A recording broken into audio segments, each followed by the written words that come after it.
Imagine the court of Akbar the Great.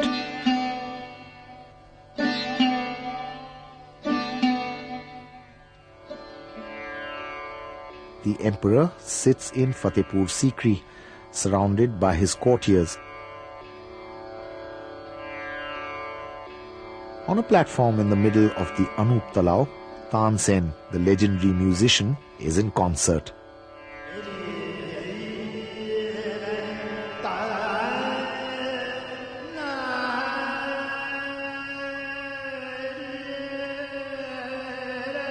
Such is his artistry that he commands the very elements through his music.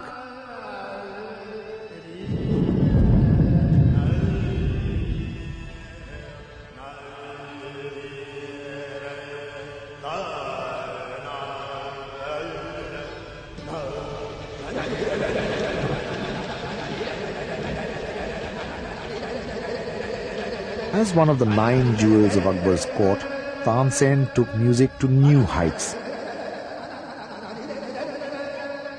The imperial order also honored him in every way. Yet, such was the humility of the great artist that he asked that when he died, he should be buried in a simple grave near the tomb of his Sufi master, Muhammad Ghaus.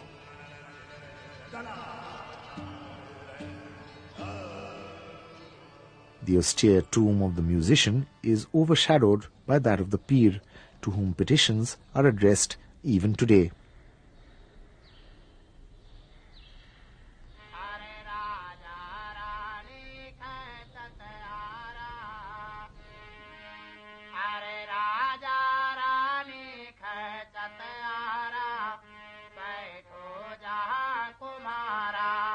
Tansen's humble grave too is a place for pilgrimage.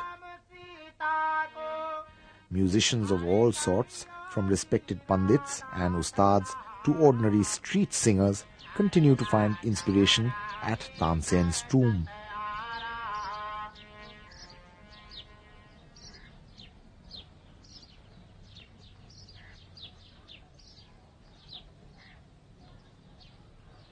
The popular belief is that eating the leaves of the tamarind tree that grows over the grave helps develop music in the throat. पेड़ के नीचे बैठ के वो अपने गाया करते थे, तो पेड़ की पत्तियों में वो तासीर आ गई कि गला खुल जाता है और गले में सुरीलापन आ जाता है. Tansen's brilliance points to the genius of his emperor, who created Fatehpur Sikri as a symbol of the culture of unity that he did so much to establish.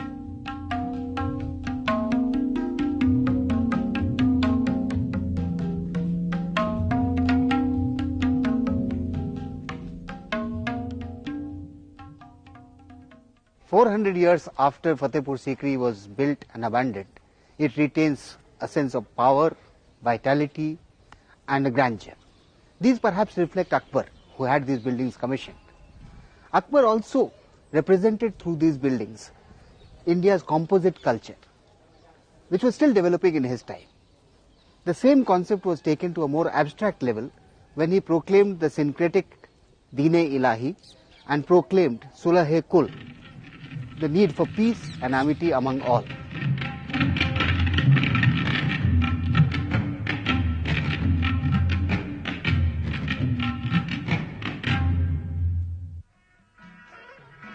India under the Mughals was a paradox.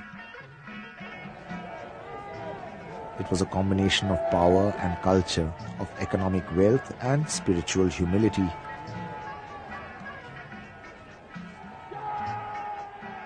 The Mughals took pride in their Timurid Central Asian ancestry and at the same time their ever-deepening roots in India.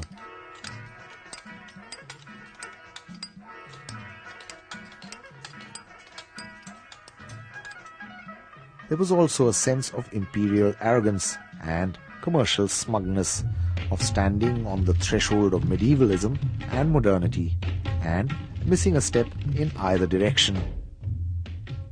It was the best of times. It was also the worst of times. The line of the Grand Mughals, for all their glory, would eventually end up in the pathetic Bahadur Shah Zafar, exiled from his beloved Red Fort. commerce would ultimately prevail over empire. But all that lay in the future. Between the 15th and the 17th centuries, India had a massive trade surplus, based mostly on its efficient, low-cost textile production and, of course, on the export of pepper.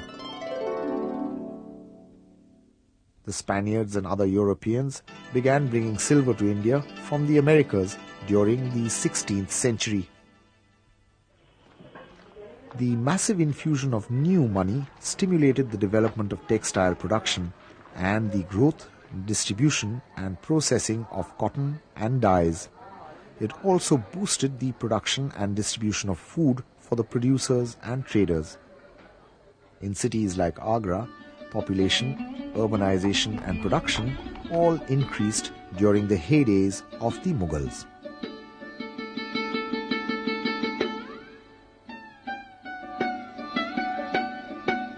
Some of the surplus was skimmed off and went into grand imperial architecture.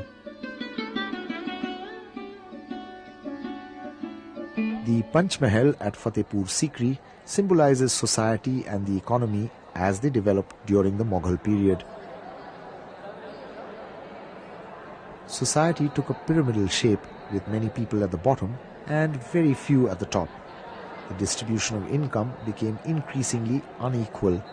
The upper level became smaller in size but richer and more opulent in their lifestyles, while the large majority comprised and remained peasants.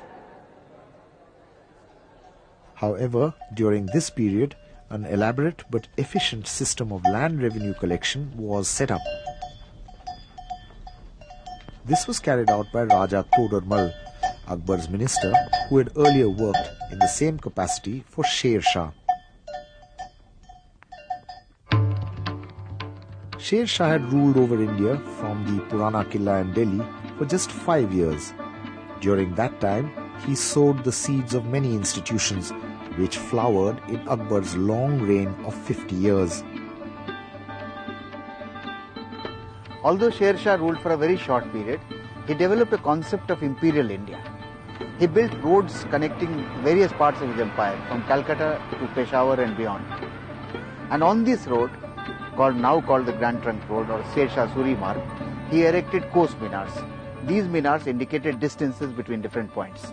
He also built sarais or guest houses for travellers and introduced a post system or dak system. This tomb of Sher Shah at Sasaram in Bihar symbolizes the grandeur of the system that he tried to build.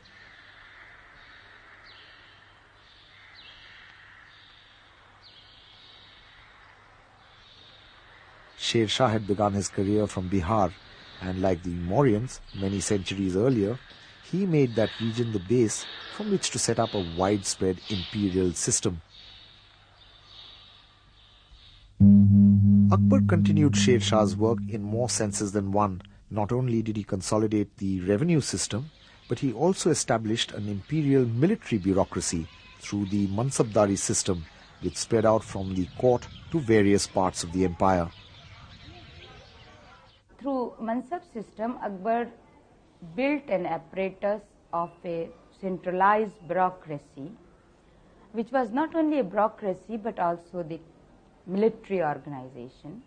It is difficult to believe that back in 1595 or even earlier, while I'll say that in 1580s, in the 19th or 20th regnal year, you will say a person should not be known by the, or a post should not be exactly a post, and an employee should just get a rank, a numerical attached to his name, and that numerical would define everything: his personal status, his personal salary, his obligations, and then he is at the disposal of the emperor, who could assign him any duty and can send him anywhere.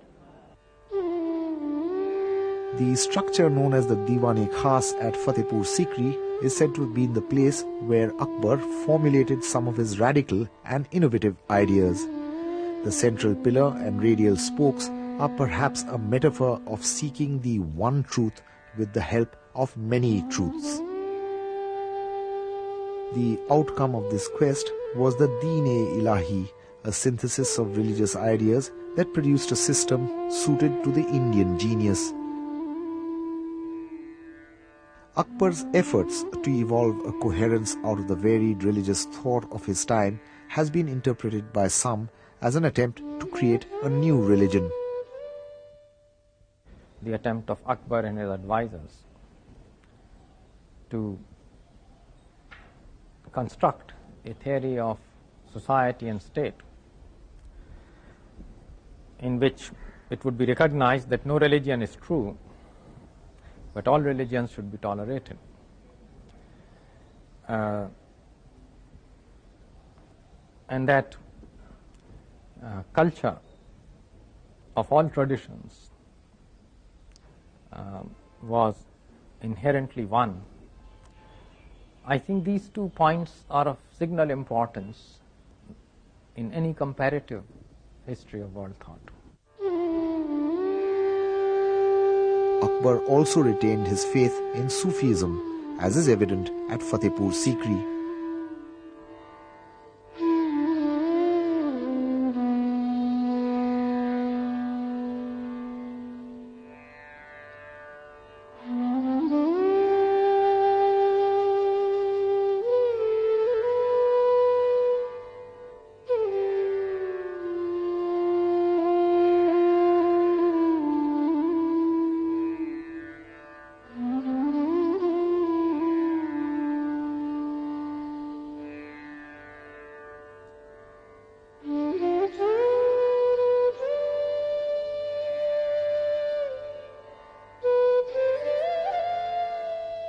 The beautiful dargah of Sheikh Salim Chishti is testimony to Akbar's personal devotion to the Sufi saint, after whom he named his firstborn son, Prince Salim, who later ruled as Jahangir.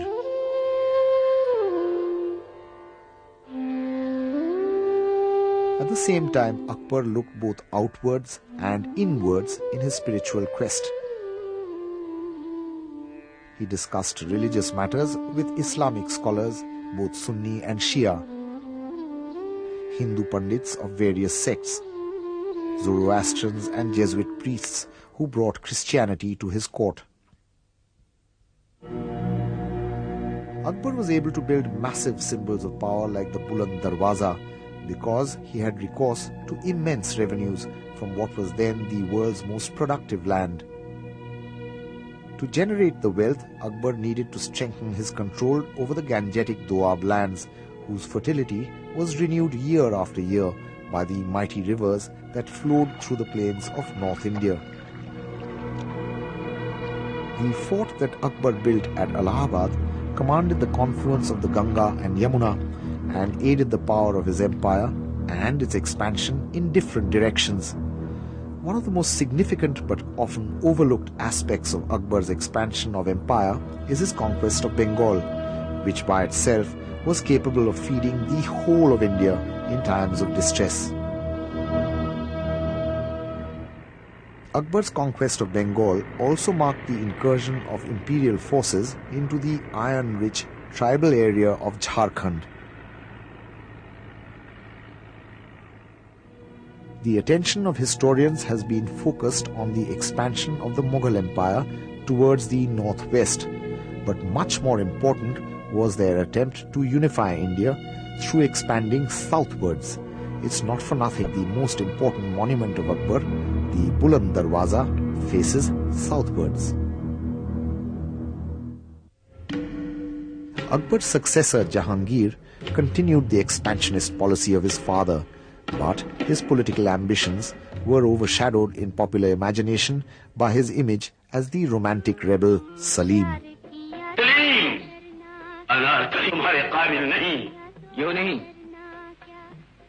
एक लाडले बेटे के बाप बनकर मुझे अपने कलेजे से लगा लीजिए और उन्हीं प्यार भरी नजरों से देखिए जिनसे पहली बार आपने मुझे देखा था।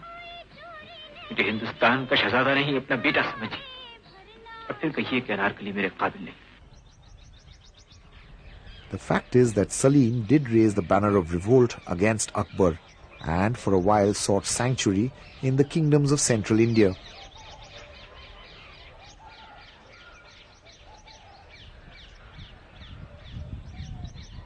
This Jahangiri Mahal at Orcha is believed to be one of the places which Salim made his temporary abode. Jahangir's reign as emperor, carried out from Agra, Lahore and Kashmir, was marked by the presence of his ambitious and crafty queen Noor Jahan. She had so much influence over the emperor that in some respects she became even more important than him in statecraft. Paralyzed by illness and indecision, opium and wine, Jahangir perhaps got too embroiled in palace intrigue to pay full attention to the need to consolidate the imperial system. So much so that he came to distrust his eldest son Khusro, who lies buried here in Allahabad. Indian history is replete with instances of sons who have imprisoned their fathers in order to become kings. But perhaps there is only one instance of a father who imprisoned his son in order to become the king. This was Jahangir, and he imprisoned his son Prince Khusro. There was a great deal of intrigue at the time of when Akbar was about to die, and Jahangir felt that he was being bypassed in favor of his son Khusro, who not only took greater interest in affairs of state, but who was also deeply involved in the Akbar kind of philosophy, religion, and looking after the people, the unity of the country. Khusro also had the backing of his maternal uncle Man Singh, and that made him a very formidable force. So when Jahangir did become king, one of the first things he did was he became obsessively jealous of his son. And the son also realized that his father was very jealous of him. So the son rebelled. As it happened, the rebellion of Prince Khusro was crushed, and Prince Khusro himself was ordered to be blinded. The blinding is an interesting story. It was considered that blind people could not be good rulers, and therefore Jahangir ordered that his son should be blinded so as to permanently disqualify him from becoming king. Unfortunately, perhaps, or fortunately for Khusro, the blinding operation failed, and Khusro regained his sight, after which he was imprisoned and kept in prison for 15 years. He died ultimately in the custody of his brother Khurram, who later became Shah Jahan. By the time Khusro's brother Shah Jahan came on the scene, there was a certain smugness about the Mughals, arising out of the immense wealth that they commanded. Shah Jahan used this wealth to create wondrous monuments. Among them is the Red Fort in Delhi. It's difficult today to imagine the grandeur of Shah Jahanabad, the city that Shah Jahan built, but contemporary visitors describe it as more impressive than any city in Europe.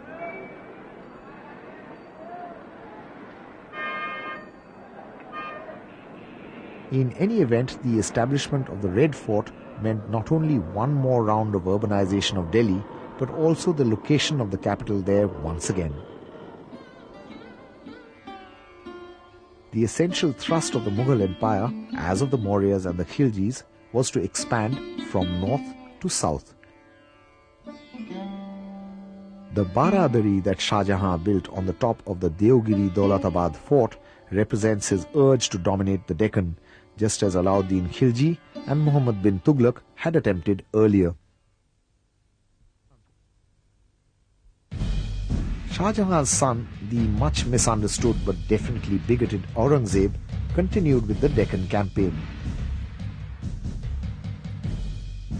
Aurangzeb encountered the most effective resistance from the Marathas. Most notable among them was Shivaji, one of whose campaign bases was here at the Singhgarh fort.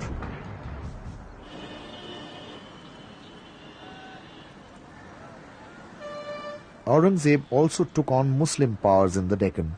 The city of Hyderabad, famous for its Char Minar, bears memories of the last of the Grand Mughals. Aurangzeb conquered the Golconda fort and brought this part of the Deccan under imperial rule as well. Aurangzeb was powerful but not popular. His reimposition of the jizya poll tax on Hindus could have been to replenish the treasuries depleted by the expensive Deccan campaigns, but it was seen as evidence of his bigotry and discrimination. His policy of religious discrimination was certainly such a break from the standard Mughal theory of state and polity, that complete shift to, at least in theory, to Sharia, so that any act of religious tolerance becomes a concession rather than an essential development of a given state assumption. You see the difference. That would seem to me to be a very grave mistake on his part from the point of view of the prosperity and survival of the Mughal Empire. In spite of his ruthlessness, Aurangzeb lived with great simplicity. His tomb in Kuldabad is a model of austerity. The open-air tomb of Aurangzeb is in some respects much like the simple grave of Tansen. However, Aurangzeb was no lover of music. In fact, he banned it. Even when music lovers took out a mock funeral procession in protest against this ban, Aurangzeb did not relent. He ordered them to bury music so deep that its notes would never emerge again.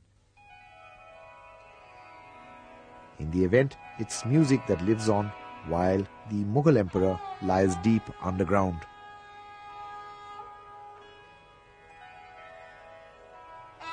One of the most poignant aspects of the Mughals relates to their obsession with death and the commemoration of death.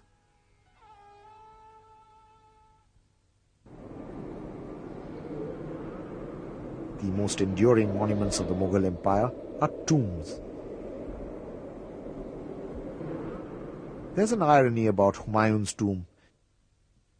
It was conceived by Humayun's widow as a grandiose tribute to the late emperor.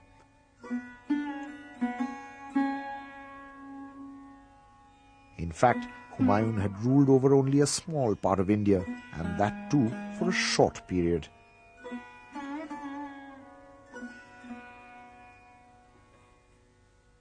This architectural ancestor of the Taj Mahal is thus a deliberate attempt to create an impression of imperial grandeur. Akbar's tomb at Sikandra near Agra was ordered by himself and completed by his son Jahangir. It's not only a monument to genuine imperial grandeur, but is also a reflection of the personality of Akbar himself. The tomb is a good example of the characteristics of the Mughal Empire, since it blends elements of Hindu, Muslim and other architectural styles.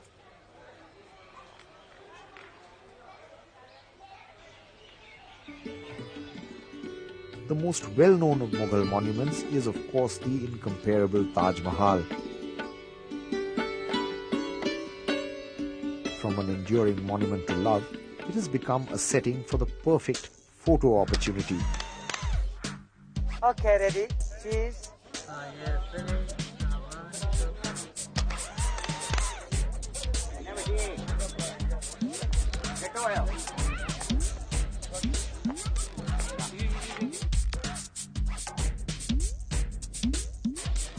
The locals, of course, have got used to it.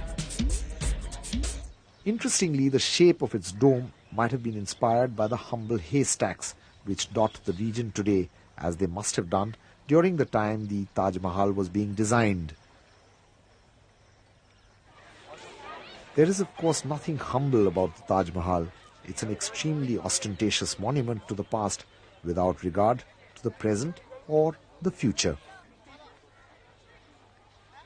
However, the cruel present intruded even upon the grand Mughals. The Bibi Ka Maqbara, the tomb of Shah Jahan's daughter-in-law, is a replica of the Taj Mahal, the poor man's imitation of imperial grandeur. By the time it was built, the immense resources of the empire had been squandered. It was a triumph of style over substance.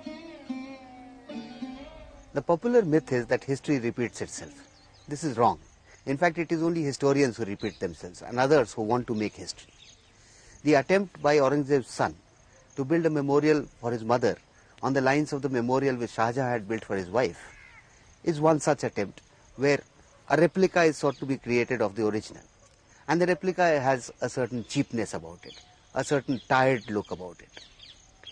The fact is that men make their own histories, but they don't make them any way they like. Men are determined by the circumstances in which that history is made. History is also made by those who are often mere footnotes in the books of the historians, the peasants.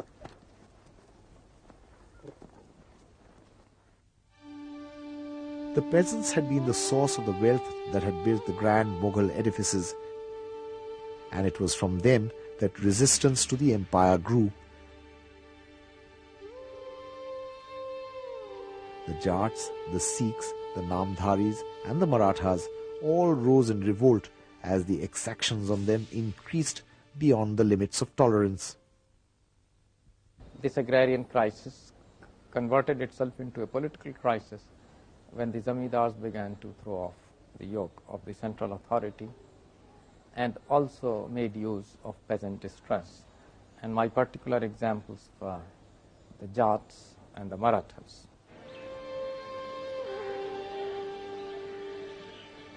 Among many reasons for the decline of the Mughal Empire, the most important was the weakness of its agrarian system. The most visible points of the system were regional rulers, like those of Jaipur, who sought to emulate the Mughals through architectural extravagance.